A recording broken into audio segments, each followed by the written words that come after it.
Hey, before we get to today's show, quick announcement. We are opening up an enrollment for our online program, The Strenuous Life, next week. The Strenuous Life is an online program that we developed to help you put into action all the things we've been talking about and writing about on the Art of Manliness podcast and website for the past decade. And we've done that in a few ways. We provide weekly challenges that are going to push you outside of your comfort zone, physically, mentally, and socially. We also have 50 different badges based around 50 different skills that you can earn. We have badges that cover hard skills like wilderness survival, rucking, and badges that cover soft skills like social skills and public speaking. And we provide daily accountability for physical activity and doing a good deed so you can be a well-rounded man. Head over to strenuouslife.co where you can learn more about the program. And while you're there, make sure you get your email on our email waiting list so you can be one of the first to know when enrollment opens up next week. Hope to see you on The Strenuous Life.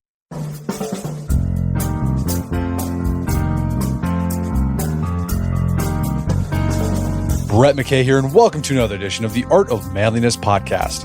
In 1980s America, gritty streets are filled with crime, the threat of Cold War hovered in the air, and action movies starring tough guy heroes dominated the box office. This was a time in cinema when muscle, martial arts, and the perfect weapon were the keys to saving the day, when the likes of Arnold Schwarzenegger and Sylvester Stallone ruled the silver screen, and their on-screen carnage was only rivaled by their off-screen competition. Why did this golden age of action movies emerge when it did? And why don't they make films like that anymore? Here to chart the rise and fall of the golden age of action movies is Nick Semlyen, author of The Last Action Heroes, The Triumphs, Flops, and Feuds of Hollywood's Kings of Carnage. Today on the show, Nick shares the stories behind the larger-than-life stars of the action genre, including Schwarzenegger, Stallone, Chuck Norris, and Steven Seagal, and the iconic films they starred in.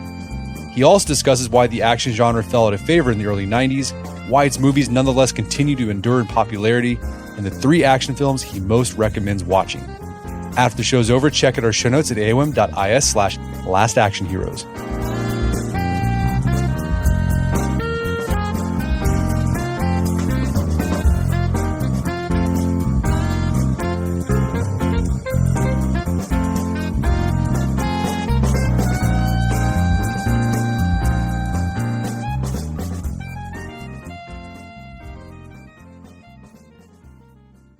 Nick Semlyen, welcome to the show. Thanks for having me. So you got a new book out called The Last Action Heroes, The Triumphs, Flops, and Feuds of Hollywood's Kings of Carnage. And this is all about the golden age of the action hero that happened in the 1980s and early 1990s. So we got stars like Sylvester Stallone, Arnold Schwarzenegger, Chuck Norris, and the mysterious and kind of weird Steven Seagal. What was going on in American and Western culture at this time that led to this proliferation of these big action-packed movies starring tough guy action heroes? Well, it was like a bad time in America. Like, obviously, you don't need me to tell you that, but coming out of the 70s into the 80s, a lot of bad things were happening, abroad, Vietnam, and then at home with Watergate. And it was just a very kind of dark and gloomy and complicated time. And then, that was reflected in the movies of the 70s as well, which were generally downbeat and often depressing with very complex heroes who were trying to do stuff and having Chinatown happen to them and stuff like that. And then you got this really just amazing group of larger than life people who came along, and their movies were the opposite of that. They were upbeat in the sense that they would just kill anyone who tried to stop them, whatever they were doing. And, they brought like a very simple philosophy. And I kind of have Rocky really as the marking point, the first one of those that really, even though it's not your typical action movie, it's about a boxer. It was really the first kind of version of that one-man army movie with an upbeat ending that kind of made you want to cheer for one of these guys. And then, Schwarzenegger came after Stallone, and then, as you say, this armada of sometimes quite bizarre action heroes, definitely in the case of Seagal and Van Damme, just coming in their wake. But I think there was just something in the water in America and abroad that just made things the perfect kind of conditions for these guys to arrive with their big bombastic action epics. Yeah, people were looking for some hope. They're looking for some confidence. Because I think you're right. The movies in the 70s, you look at Francis Ford Coppola, his movies like Apocalypse Now, you're kind of watching this thing. It's like, I don't know. It's kind of murky and you kind of feel cynical. Or with Martin Scorsese, you had Taxi Driver, and even The Godfather, kind of this murky thing, sort of ambiguous. And then these guys, simple story, there's a good guy and a bad guy. It was kind of almost a return to like the 1950s, black hat, white hat, cowboy Western in a way. Exactly. Yeah. It was a return to that very simple black and white storytelling. And it's interesting, the year Rocky came out and was at the Oscars, it was up against Carrie, Network, and Taxi Driver, three very brilliant but very depressing films. And it was Rocky that triumphed that night and changed everything, even though he doesn't technically win at the end of that film, which some people forget. The first one didn't have the traditional, triumphant ending, but it still definitely felt a lot more upbeat and had a lot more montages than Taxi Driver, that's for sure. Right. And besides the storylines about, good guy versus bad guy, underdog story, these guys also changed the game in terms of like special effects. Like they were just blowing stuff up. It was big, a lot of violence. And that was another thing they brought to this genre of film as well. Yeah, well, their movies just kind of mutated. I mean, you go back and they look quite quaint. The stuff these guys were starting with, like the first few Rockies and Conan, and it's a guy with a sword or a guy in a boxing ring. And then over the next 15 years, the genre just kind of went berserk, and they were all trying to one-up what they had done, but also you've got these guys getting into pissing contests with each other and, insanely competitive, these stars, and trying to outdo what the others were doing. So, you get these action movies turning into big sci-fi things with Predator, going into space with Total Recall. And you can see it even like within a franchise like Rocky, where it starts with a guy in Philadelphia trying to box. And by the time you get to the fourth one, he's going up against the whole Soviet Union. And, you see the same thing happen with Rambo. So it was like this thing where they were just pumping these movies up and up and up. And you got some very bizarre and often outrageously entertaining things as a result. So you mentioned earlier that you pinpoint Rocky as the starting point of this genre or this golden age of the action hero. And this is Sylvester Stallone. This is the movie that put him on the map. And what's interesting about Stallone is that if you look at his early life and his early career, I don't think you would have pegged him to become one of the brawniest, tough guy action hero types. So like, what was he like as a kid, and what was his early movie career like? I mean, forget being one of the biggest stars on the planet. I don't think anyone would have pinpointed him to be a successful actor, like a working actor. Like, he had such an amazing kind of Cinderella story that his early life was, he was living in poverty. He was a strange looking kid. He had a slur. He was bullied. And, I kind of opened the book with him in one of his many terrible early jobs where he's at the Central Park Zoo getting pissed on by lions. And he had like year after year of just the most grueling, kind of humiliating circumstances. But the thing about Stallone is he just does not give up. And you see that all through his career, like even when everything is absolutely against him, he just keeps going and going. And so I think Rocky really is like it's a kind of biographical character for him, because Rocky is the same. But he's a kind of fascinating guy to write about, Stallone, because he's this real study in contrast, that this action star, but he's also, he's obsessed with Edgar Allan Poe, and he writes poetry. And, he wouldn't have got Rocky made had he not written it himself. And that kind of sets him apart from any of these other action stars, is that he just did not give up. And he was like, I'm going to make myself a movie star no matter what happens. And he did. And it's an incredible story. Yeah, the story behind, why he's got that sort of distinct look and the way he talks. I didn't know this until I read your book and also on Wikipedia. I guess when he was born, the doctor was using forceps to get him out, and he squeezed too hard and just basically destroyed a nerve, I think. Yeah, exactly. And he compared himself to Mr. Potato Head. So, I mean, another thing about him is he's very self-deprecating.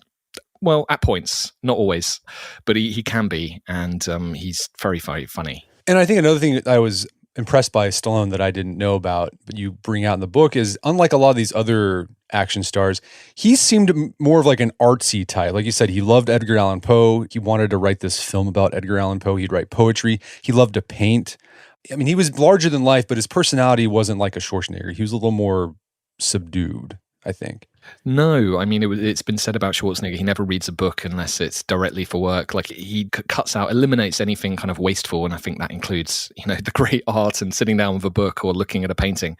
Whereas Stallone, as you say, like, he was very in touch with his artistic side, and I think kind of became an action star partly against his will. If you look at the movies that he did after Rocky, he could have done anything. He was even in talks to play Superman. He made some really strange films and experimental, kind of more dramatic, risky films like Paradise Alley and Fist, which I'm not sure I recommend, either the title or the film. But he didn't just follow action movie after action movie. He was trying to get out of it. It took him quite a long time to become comfortable with being Rocky. So let's talk about Rocky. So this is part of the Western pop culture collective consciousness. We all know Rocky, the theme song of Rocky. People play that to get pumped up when they're at the gym or playing a sport. The story behind Rocky is really interesting, the making of it. Stallone actually wrote this movie. So where did he get the idea of this underdog boxing movie?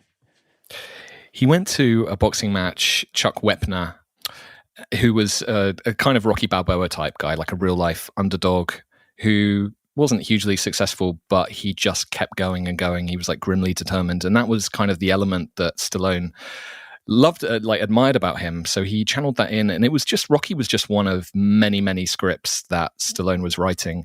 He was just writing, like, because he wasn't getting anywhere with being an actor. So he was like, right, I'm going to have to make this happen. I'm going to have to write scripts. So he would paint windows black of his apartment and just stay in there and write on these marathon sessions.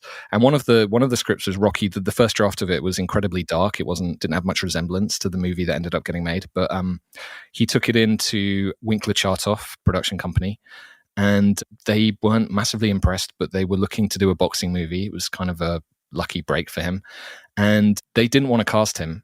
So he basically played chicken with them. He said, you can only have the script if I play the main role. And so he kind of forced himself into it.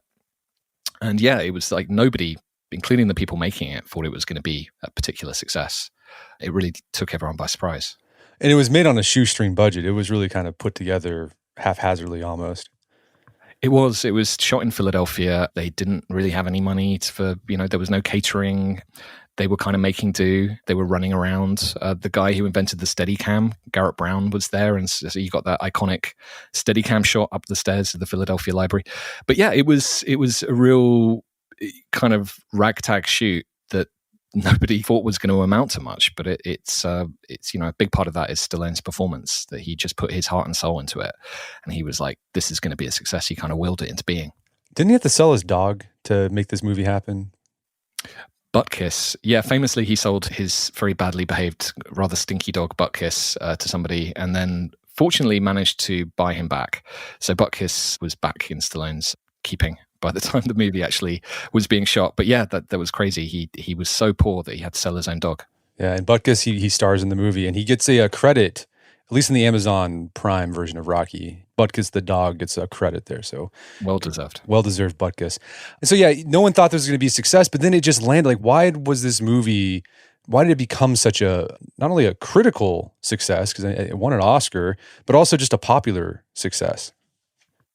Well, I asked the producer, Owen Winkler, that, and he said that his theory is that people just wanted it. It was that it just came along at the right time, and everything had been so gloomy and depressing.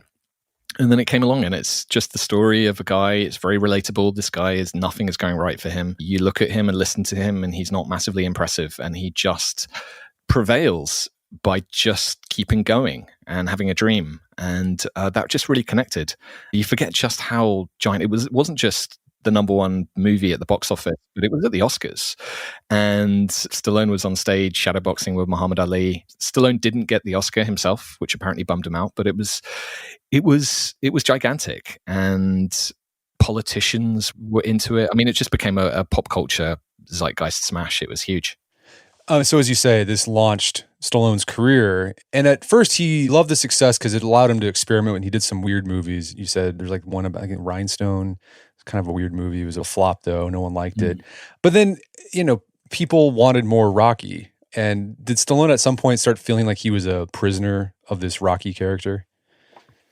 He started feeling that straight after the first one came out. He was kind of strangely, I mean, maybe not strangely, but he was resentful because it became the one thing that everyone associated him with, and everyone would come up to him on the street and go, "Yo, Rocky." And he saw it as just one thing. He wanted to do all kinds of things.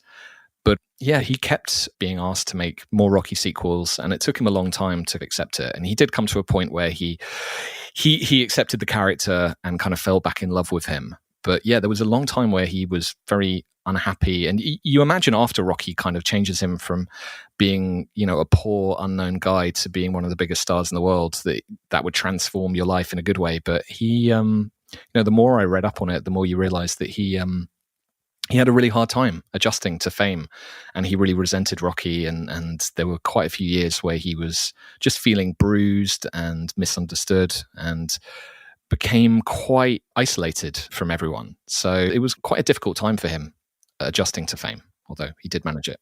And you talk about in the Rocky movies, you can kind of see Sylvester Stallone playing out this ambivalence he has towards the character and towards his own career with the movies themselves, right? So in the first one, Rocky's the underdog, just like Stallone was the underdog. And by movie 4, Rocky's this big star, making tons of money, he lives in this giant house.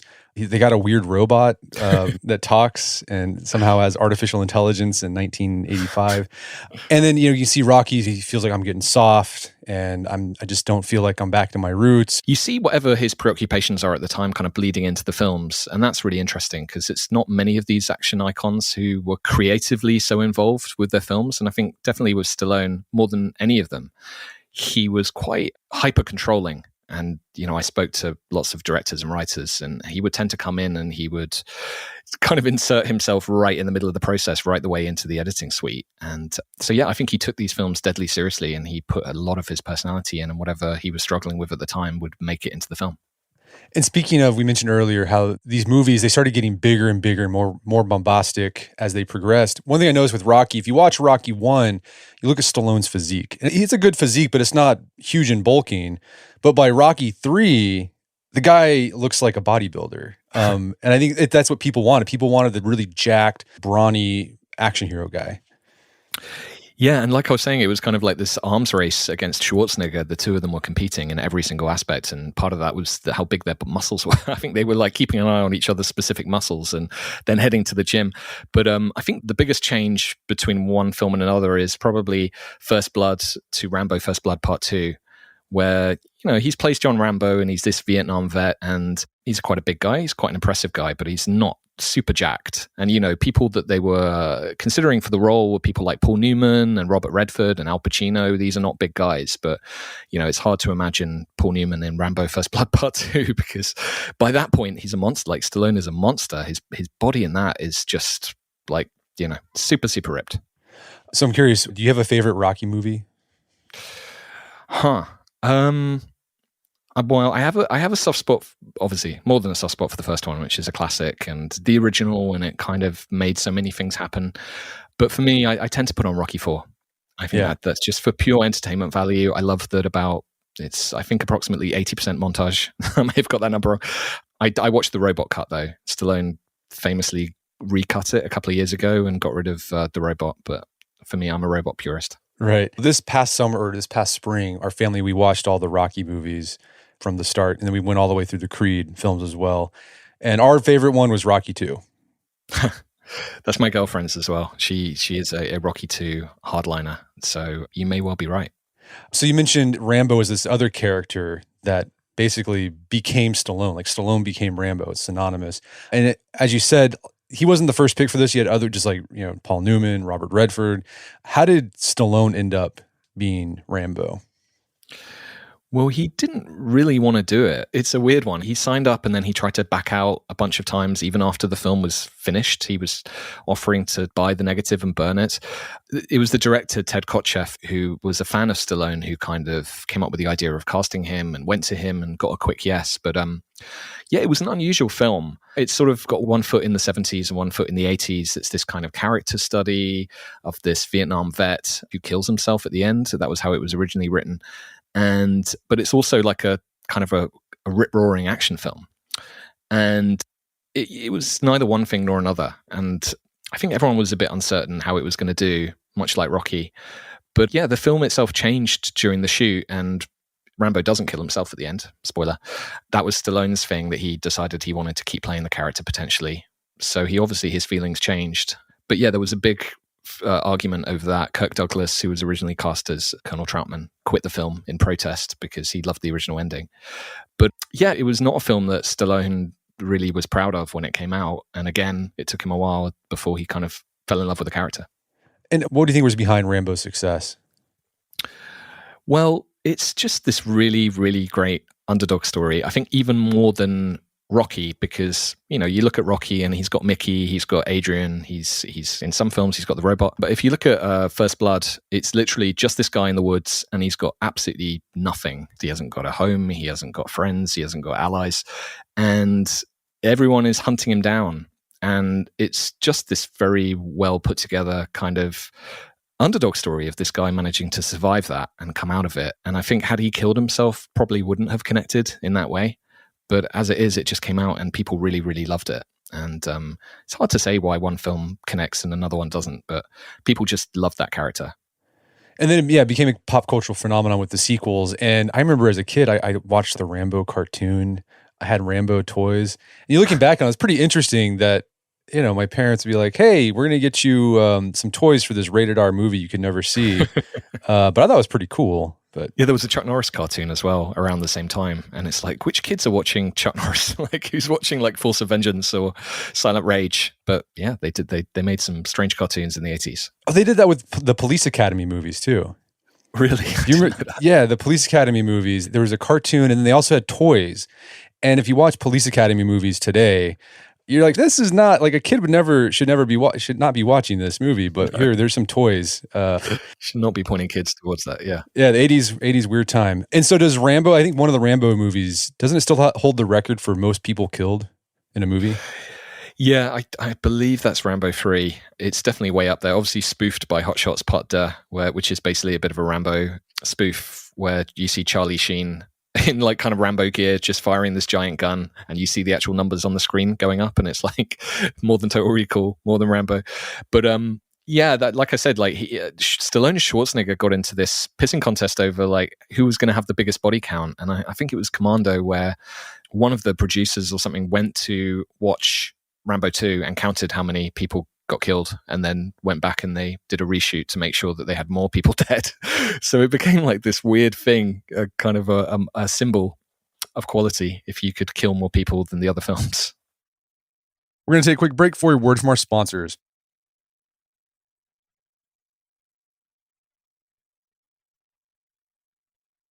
And now back to the show. So Stallone's career rival was Arnold Schwarzenegger. And so how did this Austrian bodybuilder with a funny accent become one of the biggest movie stars of the 20th century? Kind of like the same way as Stallone, in that he was just relentless. Like, he was not going to take no for an answer. Like, one of them was suffering a lot more than the other one because Schwarzenegger kind of broke through. He had massive success in the bodybuilding world, and then he came and he got into real estate in America. So he was already super rich even before he was a movie star.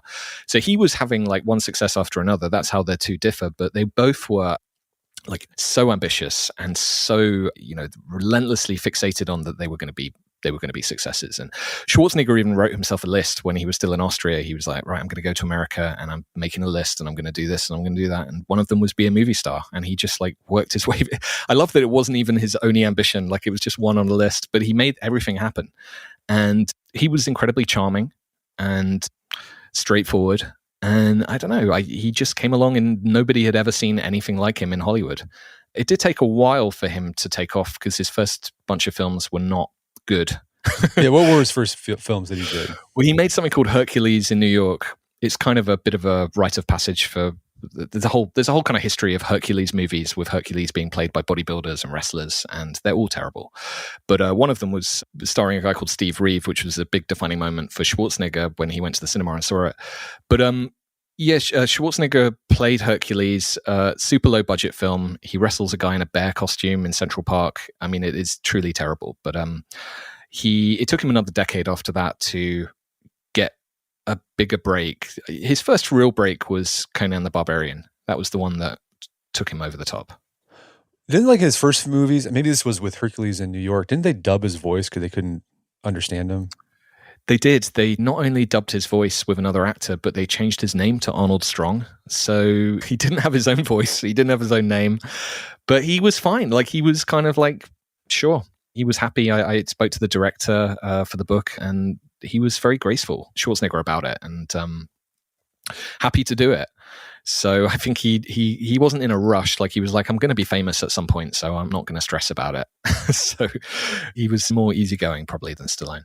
So his first big break was Conan the Barbarian. And then after that, was it Terminator? That's the one that really put him on the map. Yeah, Conan, Terminator took him over the top in a different way, kind of put him on the A-list. That was where you see his one-liners starting to come into effect. And, he only says 84 words or something like that in it. So it's obviously an iconic performance, but it was something so different from anything he had done because, Conan the Barbarian is quite chatty and quite smiley, and so were all the other previous movies he made, but it was a new thing for him playing a villain. He was quite unsure about doing it, but he decided to do it, and not every actor would have at that point in their career.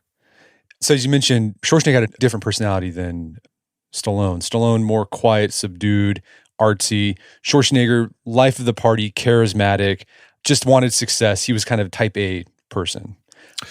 Yeah, Stallone is kind of the tortured artist who is always on kind of the brink of a big disaster or something going really right or really wrong, and there's always a lot of drama. Whereas Schwarzenegger kind of just rolls through and seems to just have one big success after another. Like, he doesn't really have those giant failures that Stallone endured. Like you mentioned, Rhinestone, Staying Alive. There were a whole bunch of like real calamities, possible career enders.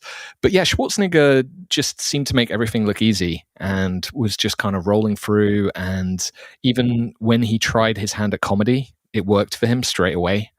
With Twins and then all the other comedies he did. Stallone wanted to do comedy, but every time he tried, it was like a complete fiasco. And why do you think, for most of their career, Stallone and Schwarzenegger, they hated each other. They'd actually almost come to like fist blows when they saw each other and when they did encounter each other. What was behind the rivalry, you think? I think, the same thing. You see the same kind of feud going on with Steven Seagal and Jean-Claude Van Damme. I think these guys are just all type A, super competitive, going back to Arnold and the bodybuilding world where you just want to take down everyone and they're all your enemies and you are going to destroy them. And that was the attitude that they had against each other. It all kind of started with Stallone throwing a vase of flowers at the Golden Globes in Arnold Schwarzenegger's direction when he won an award and Stallone didn't in the 70s. But they genuinely were so competitive, and it's fascinating reading interviews from the time where you get Schwarzenegger kind of talking Stallone's fur coats that he used to wear at the time and, saying that Stallone's cigar club is sexist. And they had all these little things, and they didn't have a lot of interactions. Like, they didn't encounter each other a whole lot. They were kind of moved in slightly different circles. But yeah, there's a famous story about Stallone and his entourage going into a bar in New York, and there's a picture of Schwarzenegger on the wall, and Stallone makes the bartender take it down before they'll stay. So, this was like real pumped up rivalry, and people kept trying to get them together in a movie and not succeeding because there was just too much bad blood. Yeah, the thing about Schwarzenegger, he loved psychological warfare, and that goes back to his bodybuilding days. He would kind of corner competitors and tell them, man, you're looking really small. What's going on there? And psych them out. Or he would tell them to do things that he knew would not be good for the competition. And he carried that over into his film career too. Just kind of messing with people's minds to knock them off their game. Completely. So that's probably what he was doing with Stallone when he was talking about him to the press and putting this stuff out. But yeah, they definitely kept a very close eye on each other's like box office, everything from the muscles to the size of the knives that they had to the box office figures. Like, they were definitely trying to outdo each other in every respect. All right, so Stallone and Schwarzenegger were sort of the big guys in this golden age of the action hero movie. And you also talk about some of these other characters that also played a role in this era of American film. And one of them is Chuck Norris. He's become a legend and an internet meme. How did this country boy from a small town in Oklahoma end up one of the greatest martial arts movie stars of all time? Well, he was a soldier being stationed out in Asia, and he came across a karate class just completely by accident and decided to join in. And that was it. He became this karate expert, kind of like Schwarzenegger with the bodybuilding. He was in that world and of competitive combat, and he was getting belts and working his way up. It took him quite a long time. He came into acting quite late in life, but he had the real skills. He went up against Bruce Lee in Way of the Dragon and held his own, and in the big kind of climactic showdown in the Colosseum. And he was like a kind of taken really seriously in that world. And then he got into acting. His acting was not the best, so he's kind of become a bit of a to a point, a figure of fun. Obviously, the Chuck Norris facts that people love quoting about how invincible he is. But yeah, no, he can really, kick your ass. But he has like a really interesting kind of persona of this kind of cartoonish cowboy guy who, it's kind of hard to take a lot of his films seriously because he's in some quite silly films. And, there's one where he's up against a kind of reanimated serial killer, like a kind of Frankenstein type thing. And yeah, it's quite something to work your way through the Chuck Norris oeuvre. What were the movies that made him a big star in the 80s, like that he's known for? He never made it as big as Stallone or Schwarzenegger. He was definitely a few degrees below them. He was kind of doing the B-movie versions of what they were doing. His breakthrough was probably this movie called Good Guys Wear Black, where he drop kicks a moving car. And it didn't make like a massive amount of money. I think it made like 18 million or something like that. So it wasn't like giant numbers, but it cost nothing to make. So, it was so profitable, they let him keep going. And then he did things like Silent Rage and Forced Vengeance and all these movies with these like kind of slightly generic Steven Seagal-y titles. Probably the one that kind of broke him out the most is Lone Wolf McQuade with David Carradine from Kill Bill as the villain. And that's a really entertaining film. And then he did a movie called Code of Silence with Andrew Davis directing, who did The Fugitive and Under Siege. That's probably his best film. Like if anyone asks me what's the Chuck Norris film you recommend, go see Code of Silence because it's really fun. He's a Chicago cop and he's kind of partners with Dennis Farina and it's a lot of fun. And what was his personality like and how was it different from some of these other big name action stars? He was kind of this genial guy. Stallone was playing these intense characters and Schwarzenegger was these like walking sheds, these giant behemoth colossal guys. Like Chuck Norris, he was deadly, but he was not outlandishly huge and he was kind of genial. It was like this blonde guy from the Midwest just going around karate kicking people. And so I don't know, I think there was a level of kind of wish fulfillment from people maybe because Schwarzenegger you were never going to be Schwarzenegger, but maybe you could be Chuck Norris. So, you could buy a pair of his action jeans and then try and karate kick people. But he was, I think genial is probably the word. Like he's just kind of like quite a kind of calm, sort of easygoing persona, which is quite unusual in these crazy action films. My favorite Chuck Norris film, Sidekicks. That was an awesome one when I was a kid. That's a good one. That's where he plays himself. Yeah, he plays himself. And it's funny, I still use, there's this, it's Sidekicks who haven't seen it. For those who haven't seen it, it's about this asthmatic kid who fantasizes or dreams that he's friends with Chuck Norris and Chuck Norris helps him out, defeating bullies or whatever. And then this kid starts karate. But there's like this running tip the asthmatic kid got, like you're supposed to breathe in 4 steps and breathe out 4 steps. I remember watching that when I was, 10, 11. I still do that. Whenever I'm jogging, I think Sidekicks. So thank you, Chuck Norris, for teaching me how to breathe. Changed your life. Yeah. Then how did he become Walker, Texas Ranger? How did that happen? He just kind of faded. I think that was around 93. He was phasing out of films. He was getting on a bit in age and just deciding he wanted to mellow out his screen persona. He was kind of done with, laying waste to drug dealers and serial killers. And he was moving into comedy himself. Sidekicks was kind of part of that wave, but Top Dog is maybe the nadir in the Chuck Norris filmography. That's the one where he teams up with a dog. Have you seen that one? I have not seen that one, no. Check out the poster. It's maybe don't watch the film, but just look at the poster because it's incredible. But he teams up with a dog. That's kind of his Turner and Hooch. And he had a bunch of flops. And then I think this opportunity to do a TV show came along and he took it and the character hit big. And so he kind of just stayed doing that and gave up the films. Okay, so another, one of the weirder action heroes to come out of this era was Steven Seagal. And he seemed to come out of nowhere. So where did this guy come from and what was his backstory? Well, no one really knows, I think, to this day, because he gave different stories about where he came from. And I think what you're saying is actually his appeal, like the fact that this mysterious guy with no one really knew. Like he talks about, I've spoken to him and he told me a story about being in Japan and having his life saved by a mysterious white dog that then vanished when his dojo was burning. So he has all these kind of quite wild stories about what he got up to in Japan and taking on gangs of bad guys in real life. So I think that was part of his appeal, was that he seemed like the real deal. He came along in Hollywood and there were all these action stars who were clearly just actors playing roles, but then he would talk in interviews about having done operations for the CIA and been a bodyguard and what he was up to in his dojo in Japan. So I think people were like, who is this guy? And then I think even within Hollywood, people took him very seriously. and he was training people. He trained Sean Connery. So I think, who is this kind of mythical, kind of mystic guy who might have been a real assassin? And there was a bit of a throwback, I think, to like John Wayne and Clint Eastwood, those kind of strong, silent types. And he came in and had a lot of charisma at the start and became increasingly weird. So we haven't been able to verify, was he actually a CIA operative? That actually happened?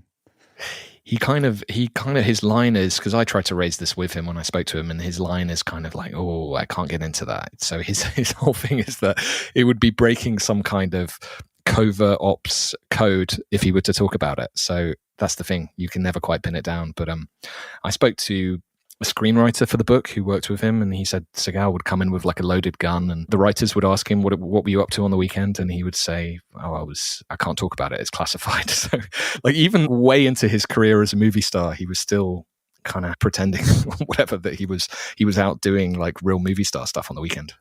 What were his biggest films? Well, he was pretty big right from the start. I think a lot of these guys, almost all of them, really struggled. From Van Damme to Schwarzenegger to Stallone, it took them all a long time and a lot of starts. And Seagal kind of came in fully formed. Warner Brothers signed him up for Above the Law, his first film, which was based on his apparent real life. And it was a hit. And then he did more films with 3 titles. And then he did Under Siege, which was a giant hit and one of Warner Brothers' biggest summer movies. So he had this really meteoric rise and then quite quick fall as well. So it's a really strange career. It's quite unusual. When did these guys like Stallone, Schwarzenegger, Chuck Norris, when did they start to realize that their days were numbered? Like things were shifting in the United States where their type of movie wouldn't have a receptive audience?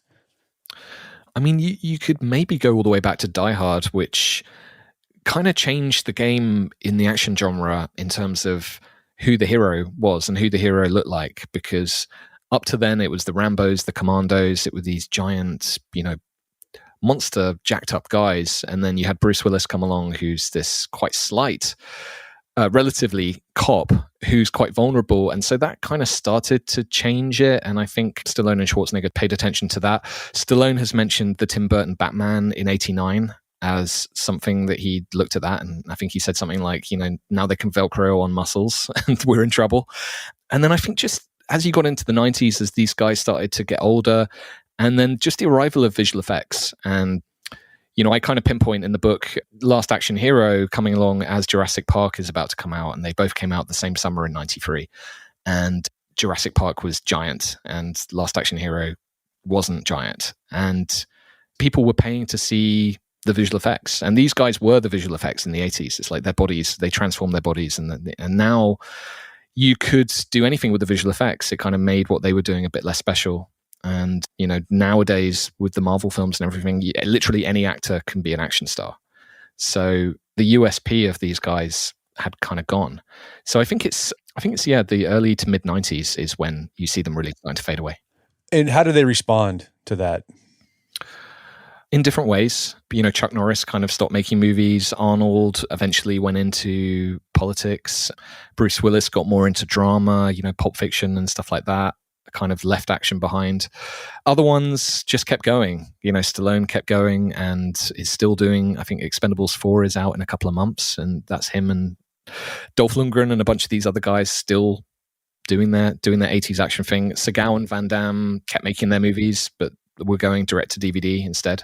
So I think they reacted in different ways. I think Schwarzenegger and Stallone, who you could argue are the kind of the smartest out of the bunch, they both tried to get into comedy. They both realized they needed to stop doing pure action and they needed to expand what they were doing. So you see both of them trying to kind of evolve what they're doing. Well, I think it's interesting with Stallone. We mentioned that he's very involved in his films, and oftentimes the films he does reflects what's going on in his life.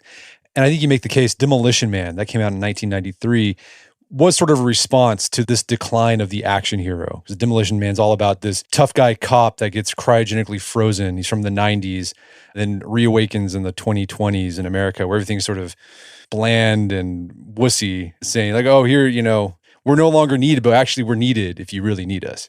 Mm-hmm. Exactly. Yeah. I mean, it's set in the future, but it might as well just be set in the 90s, because I think it's definitely a reflection of what was going on, that these big, brutal, tough guys were suddenly out of time and out of their time. And they get a lot of comedy out of that in the film. And Stallone is very game for kind of going along with it. And I think it's a really great film. It's got a lot to say about the action genre. And it's basically making the point that these kind of big action movies are done. And, all the guns are in a museum. But yeah, it's quite a smart commentary on what was going on with the genre, definitely. Yeah. 3 shells. Do you ever figure out how to use the 3 shells? I've never figured it out. I've spent quite a lot of time attempting to figure out. There's some diagrams out there that are interesting hypotheses. And they're kind of disturbing. So I think one thing I noticed, so you mentioned, we have these Marvel action stars, and there's some other kind of action hero, like Chris Pratt, maybe you call him an action hero type. But I feel like a lot of today's action stars, they don't have the same type of appeal or star power or, tough guy cachet compared to these stars of the golden age of action heroes. Like someone like, Jeremy Renner or all the different types of Chris's that are out there. They're just not on the same plane as a Schwarzenegger or Stallone. Why do you think that is? I just think there was something about these 80s and 90s action stars. There was a purity to them. They dedicated their lives to doing action, and you very rarely saw them doing something that wasn't an action movie. I think nowadays you have actors who dabble in doing a big, VFX Marvel thing, and then they'll go off and do a drama, or they'll do a musical or whatever. But you look at these guys, and they literally dedicated their lives to it. They were in the gym all the time, chugging protein shakes. They were transforming their bodies, and there was just something really unique about them. I mean, it was almost impossible to imagine Arnold Schwarzenegger just doing something normal. It was hard to imagine him in a supermarket. Do you know what I mean? He was like a walking special effect. So there was something totally unique to them. I mean, you get Dwayne Johnson, who's probably the closest thing these days, but it's not the same, I think. They were so pumped up, no pun intended. And I think also they just worked with great action filmmakers. There's something about their films. They were working with James Cameron and Paul Verhoeven, and you got really, really interesting action films out of it. And I think that they weren't working in that kind of factory like you get with Marvel, where it's the same kind of film. It doesn't really matter who's in it because you know what you're going to get. Like these big, crazy movies were being crafted around these guys' screen image. And so you got really bizarre but cool films. Another thing I noticed with all these action heroes you highlight in the book is all of them came from poverty and also very adverse backgrounds. Stallone got beat as a kid. Same with Schwarzenegger's dad was abusive and he had alcohol problems, and they all had to work incredibly hard to get to where they were. So I think that might have given them a bit of grit. Today definitely. A lot of actors come from middle class backgrounds and they went to college and then they become an actor, and something about that doesn't give you the same sort of cachet. Yeah, definitely. I think there was something about almost all of these guys, like you say, they were like, they couldn't fail. They had something to prove and they were going to prove it, and they weren't going to give up. Like I don't think Stallone or Van Damme, who came to America and he was sleeping in a car, and I mean these guys were just, they were not going to give up. And you're right, a lot of them had really tough upbringings and difficult relationships with their fathers, like you say, in lots of cases. And I think there was definitely something to prove with a lot of them. And there was this kind of relentlessness and drive that they had for real that I think then translates into the movies. And you can see in any of these movies that these guys really, they're not gonna give up. So these movies that these guys starred in, they're 30, 40 years old now, but they're still a big part of our pop culture. Why do we keep going back to them? What's the appeal of these movies even in 2023? I think part of it is the simplicity of these movies. They're not generally part of a big complicated mythology. You can just pick up a Predator or a Terminator and you just kind of get it straight away. They have a kind of like a primal, I don't know, they just appeal to like that part of your brain that just wants to watch one person go up against an army and prevail. And I don't think any movies have done it better or more entertainingly. I mean, if you watch Commando, it's so much fun still today just to watch Arnold going up against a literal army of people. And there's just a sense of fun to them and imagination and kind of an anything goes craziness as well. I think it was fun. We haven't talked about Jackie Chan, but Jackie Chan was also making great action movies at this time, and the amount of inventiveness in his films that he probably wouldn't be able to get away with these days. He certainly couldn't get away with it when he came to America. And I think another thing too I appreciate about those action movies, I get kind of annoyed with a lot of movies do this today, but particularly action movies, modern ones. They're too self-aware about themselves. And so you'll watch a movie made today and you'll see some sort of action thing. And then the stars will make some sort of ironic, knowing quip about, hey, we know this is a cliche. And so we're going to make like a sort of a subtle commentary on it. It just takes you out of the whole thing. And those movies in the 80s and 90s, they didn't do that. They just, we're going to kill this guy in a weird, ridiculous way. We're not going to even say anything about it. Maybe a one-liner. That's it. Yeah. Yeah. The one-liners are essential. But yeah, I know exactly what you mean. I think the Expendables movies is kind of where they go wrong, is they wheel on people and then they're trying to do, hey, it's Chuck Norris. And then they'll have 5 minutes of jokes about Chuck Norris. And they kind of forget that it's just got to be a throwaway thing, but you got to actually have great action and imaginative stuff going on as well. So if there were, I'd say, 3 movies from this period that you think every man should watch, what would they be?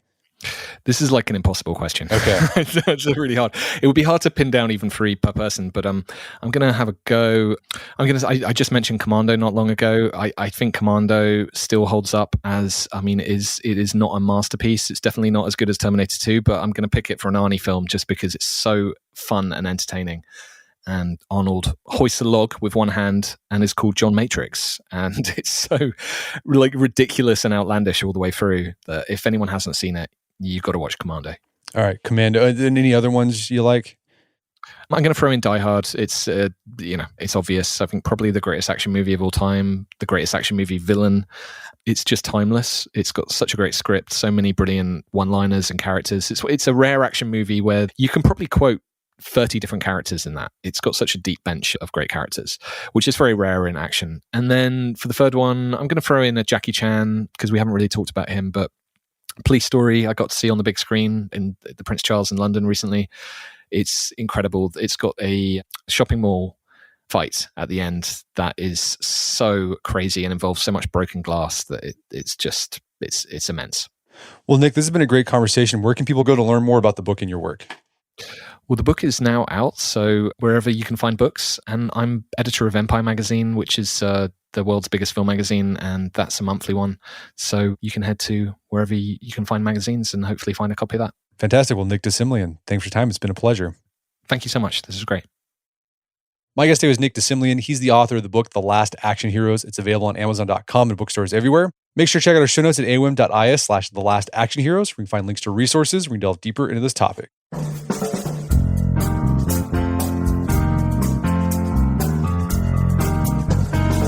Well, that wraps up another edition of the AOM podcast. Make sure to check out our website at artofmanliness.com, where you find our podcast archives, as well as thousands of articles that we've written over the years about pretty much anything you can think of. And if you'd like to enjoy ad-free episodes of the AOM podcast, you can do so on Stitcher Premium. Head over to StitcherPremium.com, sign up, use code MANLINESS at checkout for a free month trial. Once you're signed up, download the Stitcher app on Android or iOS, and you can start enjoying ad-free episodes of the AOM podcast. And if you haven't done so already, I'd appreciate it if you take 1 minute to give us a review on Apple Podcasts or Spotify. It helps out a lot. And if you've done that already, thank you. Please consider sharing the show with a friend or family member who you think would get something out of it. As always, thank you for the continued support. Until next time, it's Brett McKay, reminding you to try to listen to the AOM podcast, but put what you've heard into action.